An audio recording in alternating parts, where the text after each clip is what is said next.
Welcome to Reflections, a program where we discuss values and virtues for the transformation of the individual and the society in general. I am Father George Ehusani, and I have with me in the studio today Mrs. Ifey Ikeonu, lawyer and energy consultant.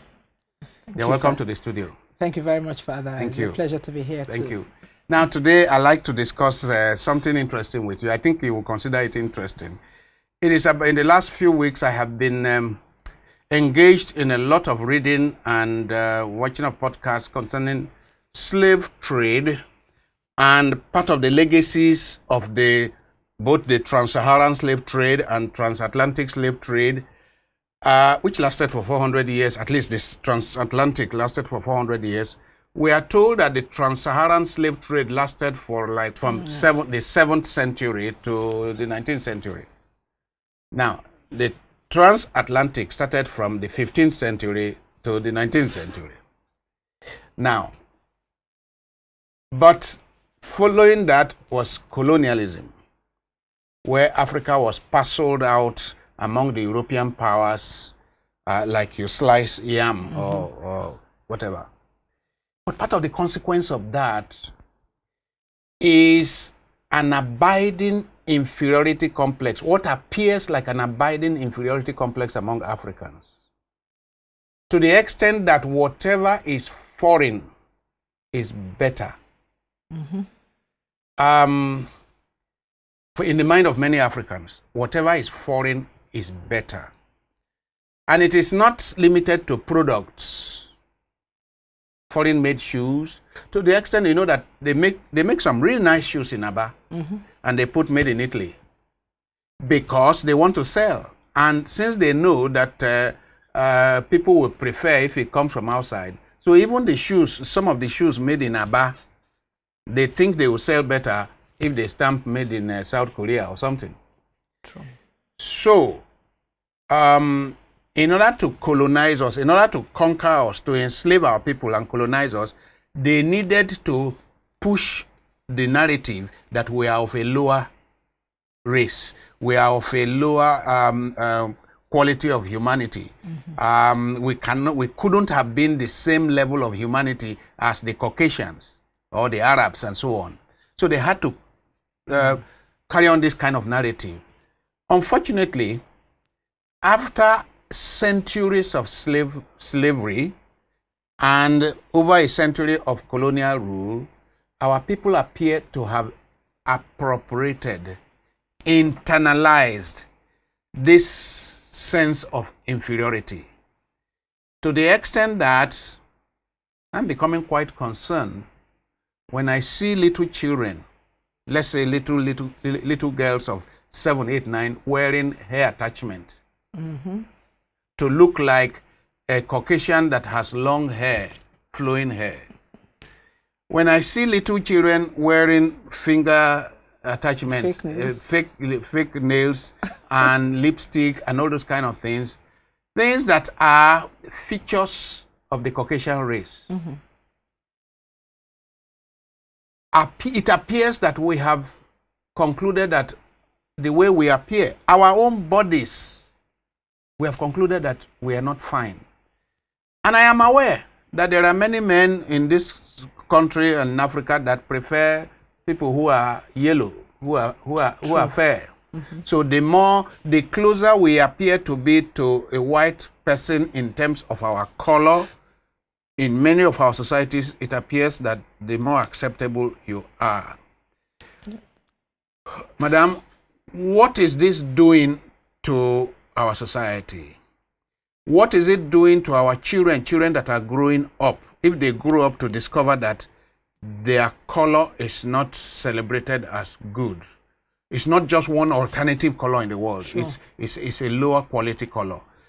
Their nose, their flat nose, is seen as not beautiful. Not good enough. Their kinky hair is seen as not beautiful. What do you think is going on? Father, I think I certainly do agree with you that in looking at the issue of the way we perceive ourselves as Africans, maybe men, women, and this is really not just peculiar to us in Nigeria, but all across Africans and black the people in black general. people generally, because truly and really, this is an issue that even I've had to ponder quite a bit, especially as I've grown older, in terms of, what is it that makes us look down on ourselves and perhaps begin to appreciate some of these features that you've talked about. And you've really, hit the nail on the head when you said that it is obviously that, that a part of it is the consequences of the slave trade, and all of that. Even though, of course, I also would want to think that there are other dimensions to it. But maybe, I'm speaking specifically to the influence of the long period of slavery and what has been the consequences, moving forward. I think that indoctrination that the black man is not good enough. So remember that it wasn't just about looks.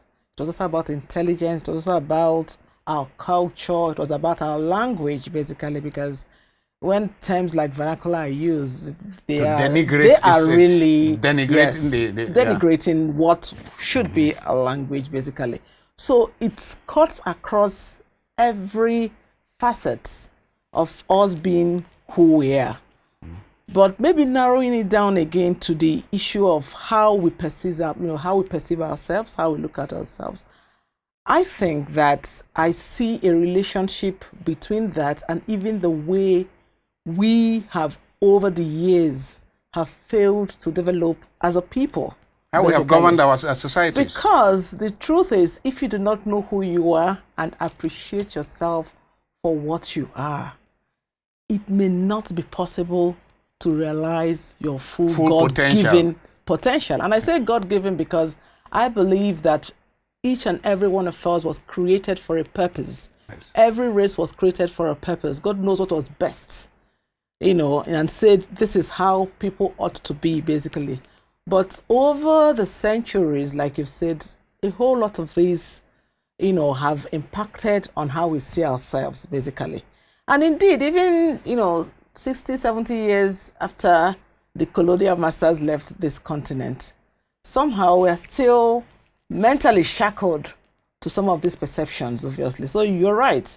Everywhere in the continent, that the fairer you are, the better you should look at.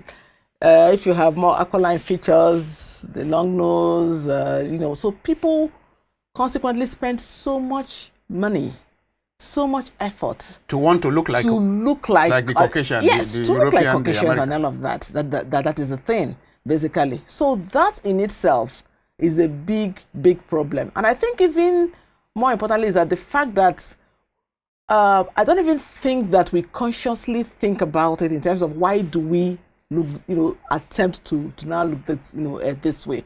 Why do we do things in a particular way? Why must we follow that majority way of trying to ensure that we do not look the way God has created us to be? So I personally think that creating some level of awareness, letting people understand that some of the ways that we've been acting, some of the ways that we conduct ourselves are facets of what has happened way back, and that this in itself more, because for me, really, the biggest challenge here is not necessarily how you look, it's like, how do you perceive yourself? I think they say that one of the greatest tragedies in humanity is when people do not know and they do not know that they do not know. Exactly. I agree with you absolutely. I mean, that people don't know, and but they don't know that they do not know. That is it. That is the crux of the matter, really. Because you raise this issue somewhere in places, and then it is like, what's this person talking about? Absolutely. And I have expressed somewhere that this is an area where I have felt most lonely. Yes. Because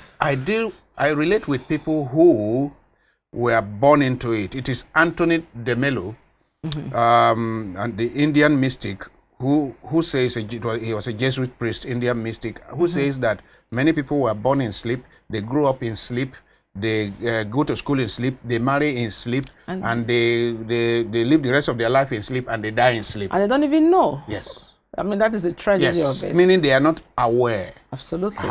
So a lot of people who grew up internalizing this inferiority complex, then they start making choices based on the inferiority complex that, they have internalized, choices as to what color of person I should marry, choices as to what kind of hair do I should don, choices as to they do all that based on ignorance of their dignity and of their own beauty.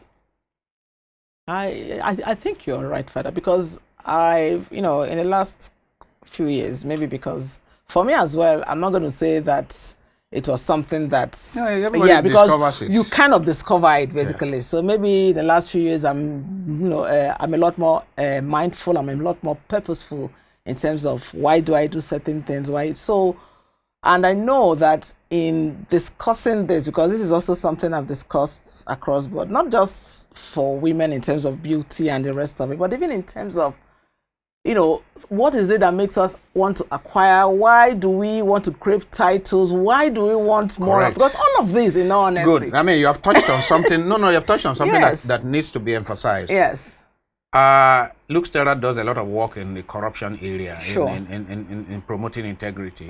And in our research, we come to discover that part of the reason why corruption is such a problem in Africa and is a major problem in Nigeria is inferiority complex. Absolutely. This same inferiority complex. My Mercedes-Benz is bigger than yours syndrome. My house is bigger than yours syndrome. My chieftaincy title is bigger than your own syndrome. All those are coming out of empty hearts, empty personalities that people who have it, yes, they don't need too much of these things. Exactly. Thinking that it's things that give you value. Yes. Thinking that it's possessions that give you value. Yes. Because except you realize yourself for who you are, you can have everything and keep having, and it will never be enough. Yes. So people are stealing, people are cheating, people are manipulating their way to the treasury just to give an impression to themselves that they are somebody. True. So they have this huge vault of resources, and that gives them a sense, a false sense, an illusion, of course, but give them a sense that they are somebody. True. And so it is linked. Yeah. What you have mentioned now is linked to the person who bleaches his or her skin. Absolutely. He bleaches his skin in order to present an image that he thinks is an image that is accepted exactly. as fine. True. Good. Yes. And people go and I just read how much Africans spend on Brazilian and Indian hair that they put on their head. 6 billion 2021. Seriously? $6 billion. Wow. Across Africa, and of course Nigeria will be tops in consuming this. $6 billion. That's almost equivalent to Nigeria's annual budget. You're right. $6 billion just to buy the hair shaven by some Indian or Brazilian meant for the dustbin. And then we say, no, I want to buy it. I'll buy it with $6 billion. And the hair that other people throw into the dustbin. Sure. And then we cut our own hair and throw it into the dustbin. No race is asking for our hair. And people don't think. It makes me feel terrible because, I tell people that talking about beauty products, now when you see the tray that makeup artists use, not a single item in that tray, not a single item is made in Nigeria. Practically everything that they use is imported. So you even have this economic dimension of using scarce foreign exchange to begin to spend on what is not essential by any definition. On vanity. On vanity. And, and I think, you're right in that sense because, again, like I keep saying, maybe if people really begin to think more about this, because, again, I also see that at least that recently there seems to be at least a trend towards what we call people trying to look natural. I know we had this thing about, natural. People now wearing their own hair. Like your own now. Like my own hair. Wearing your own hair. Wearing my own hair. And of course. And as we said before, yes, we said that Africans are the only one who speak about natural hair. Natural, yes, you're right. Other races talk about my hair. My hair. So what is natural? But Africans are the ones who say it's weave on. It's my natural hair. Yes. Something is wrong with absolutely. Because again, like I keep saying, until you pointed it out, I also didn't make that connection, which also says that there's something cultural, because these are things that have been imbibed in us over years that we don't even think, consciously about it. Because when you say, oh, my hair is natural, because like you said, others won't say my hair is natural, because it's your hair, basically. Your hair, yes. And hair is supposed to be natural. It is supposed to be natural anyway. So, but we are getting there. But more importantly, for me, what bothers me quite a bit, which is, something that you also raise, is that when we begin to make very little kids, seriously, from a very early age, begin to wear begin to wear, because again, it's not them making that decision. It is Remember, the parents. It is the parents, basically. So if I say, well, I have chosen to do something, then that's okay. It's me choosing to do something. I would have assumed that we let the kids be kids. Until then they grow if they grow and they make that decision one way or the other, you could say, yes, what we are saying is hogwash. You still want to do what you want to do, fine. But you take a 2, 3, 4-year-old child and put wig on begin them to make a child look a particular way. Personally, I think it's an area that parents must begin to think about and to say, is this worth it? Is it even? Because you see little girls in just cornrows, they look perfect, they look beautiful, they look sweet, basically, because God has made it in such a way that we make our hair, we move it all back, we do, and it works perfectly. It's easy. Kids don't cry. I've seen kids in salons, you're tugging the hair, they're weeping, you're beating them into submission, simply because you think a little child should look a particular way. So, and like we've just said, we've not made that connection to say, why should the hair be longer? Our hair can grow, that is true. There are women that have long hair that's grown and all of that. So if that is the case, then so be it.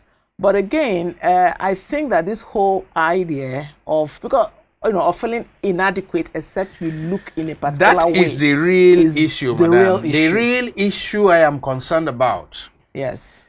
Is that we are raising a population of sick people, if I may put it that way. And that's a mild way of putting it. We are raising a population of sick people. I'm a student of psychology. Yeah. And I know that when a child is growing up and looks at the mother, and the mother cannot come out of the house to see a visitor unless she goes to do some patch up in the face, unless she goes to wear her wig, unless she does this, that child is learning that the way my mother looks naturally is not good enough. True. And then when the child now sees that he or she looks like the mother. So the child sees that, look, I have the flat nose of my mother when my mother is not dressed up. I have the color of my mother when my mother has not put all the paintings.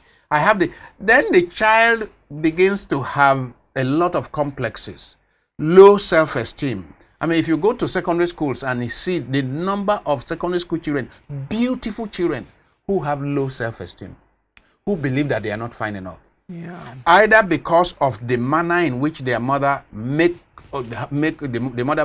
themselves up, or some celebrities.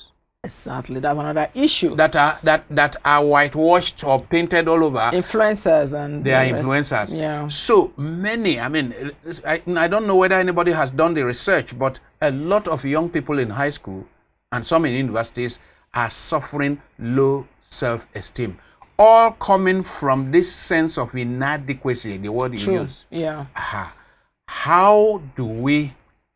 What must we do? Because this thing is not just about people saying, oh, this is my choice. But what is the consequence of your choice? Exactly. You see, first of all, I'm happy, I'm quite happy that this is, being discussed. I think more than anything else, there is need to create a lot of awareness in terms of the relationship between some of these actions and the way it impacts on people, especially the younger people psychologically. I don't think people are aware of this because remember, like you've said, over the centuries, this has always been the case basically. But what is happening now is that with the impact of social media, it's blossomed. So so you can sit down here and see what is happening all over the world. You can stay here and you are influencers who say this is what you need to look like.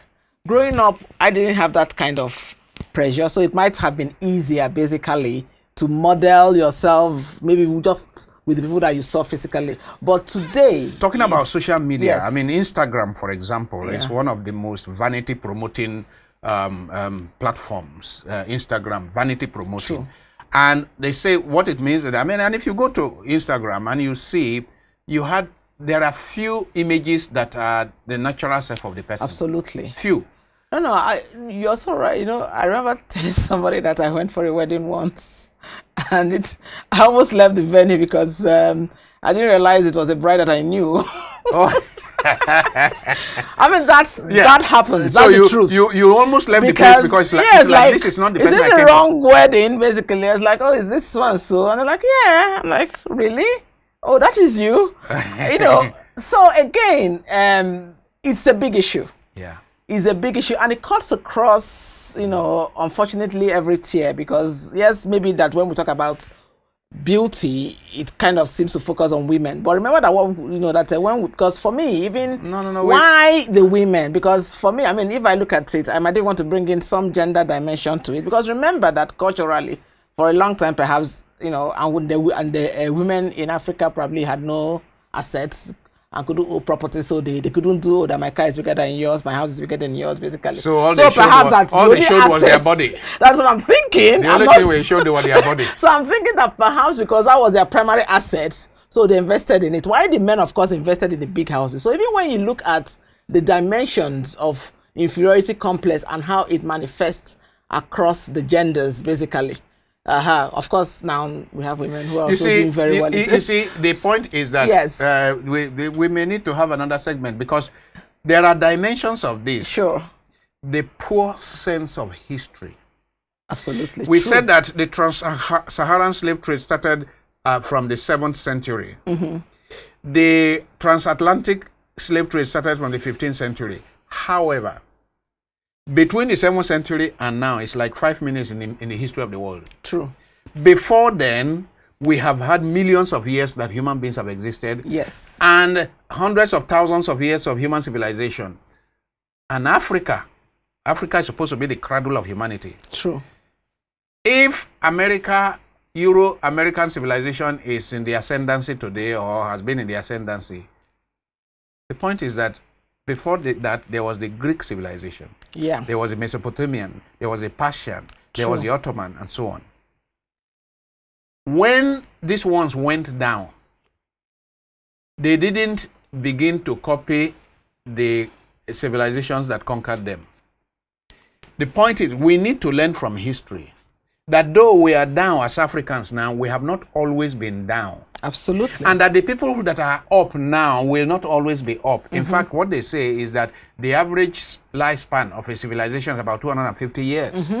So, and we can already see the seeds of the generation of the Euro-American civilization. We can already see that it has reached its peak and is going down. Yeah. Therefore, a sense of history would help the people to know that Africa was not always at the bottom. Sure. There was a time that African civilization, the civilizations in Africa were up there. True. Good. We used to be a proud people. True. And so if we teach our children some of these historical antecedents before the colonial conquest, before the slave trade, perhaps it can help boost our sense of who we are. It certainly will, in all honesty, because even when you look at some of these civilizations that we've talked about, or even the rise of all of these countries, what has bolstered them essentially is when they began to realize a sense of self. So when you look at, okay, America, what happened? So you had people who now said, okay, that we are done with British. Yes. Then the Pilgrims made that transatlantic thing and began to say, this is who we are. We want to be different from where we came from. That was it. Today, to the extent that even China, remember that today, that for a long time, China was pretty much cordoned off. And they said, we will do it our own way. And they did and that is why today, you see them also at the ascendancy. And you're right, it was not by trying to become Americans. No. It was not like trying to become like the Europeans. They say this is who we are, basically. There was an uproar recently, late last year, over the coup in Niger. Yes. Those young people that led the coup said they can do it on their own. True. Until today, they are struggling through, and the economy is beginning to pick up in Niger without France, without the international community. Sure. And and you're right, because even when we look at some of the areas today that has pushed up Nigeria in terms of global acclaim, is the area where people, look at music, basically. So is it Afrobeat? It is not classical music. No, not classical music. It is our thing today, because the younger people say, you know what, we're not going to do stuff that, we are not going to compete with you in pop. They are not even able to compete. Exactly. They are what they are doing. So they have taken, yes, this is us. The area and of today, comfort. more than any other time, we see that Nigerian music, because what has differentiated it from the past was that before, you see, everybody was trying to do what other people were doing. Now they say this is who we are, and they even sing in local languages. Yes. Yet all over the world, people are claiming that this is good. So it is that same approach that we should begin to use in every other dimension. I mean, to say this is who we are. Be proud of who we are. I have such, I call my own exaggerated self-esteem. I have such sense of my own fineness. True. That that's why I react the way I react when I see beautiful African men and women think that unless they mimic the white person. And finally, there are people who think that it's actually an offense against God. If God created you and said it is good, and at the end he say it is very good, and you tell yourself that you are not fine, you are calling God a liar. So true. Yeah. So true. And that is that awareness, because if you know who you are, if you know who God created you to be, and if you know, like you've rightly pointed out, that God created you and said, this is good, yes. I've made you in my image, you are wonderfully made, then why then do you need... As we end this, I want you to face the camera and help me beg the men and women of this country to accept their bodies. That's the beginning. Yes. Just accept your body as you are, because you are wonderfully and beautifully made, as the scripture says. Help me. Yes, absolutely. So I'm just going to join further in this campaign. I think it's important that we all begin to acknowledge that God did not make any mistake by making us the way we are. Africa is beautiful. Africans are beautiful. And we must all begin to consciously take ourselves for who we are, because except we acknowledge and we know who we are, and we also know that we were made beautifully in the most excellent manner, it will be difficult for us to move forward. So let us continue to celebrate the goodness that God has in making us who we are as Africans. Thank you very much. Thank you. Yes. And thanks. I've been speaking with Mrs. Ifey, Ikeonu, barrister and energy consultant, and we're speaking about inferiority complex in Africa and our notion of beauty, our warped notion of beauty, which is copying the Caucasian, looking like the Caucasian, bleaching our skin, and wearing all kinds of attachments. Actually, somebody said that thank God that God didn't give women beer, because if he had given women beer, there would have been attachments to the beer. Who knows? Might just be a new dimension. So on this note, God bless you, and may we all begin to appreciate ourselves. Yes. Amen. Amen. Thank you so much.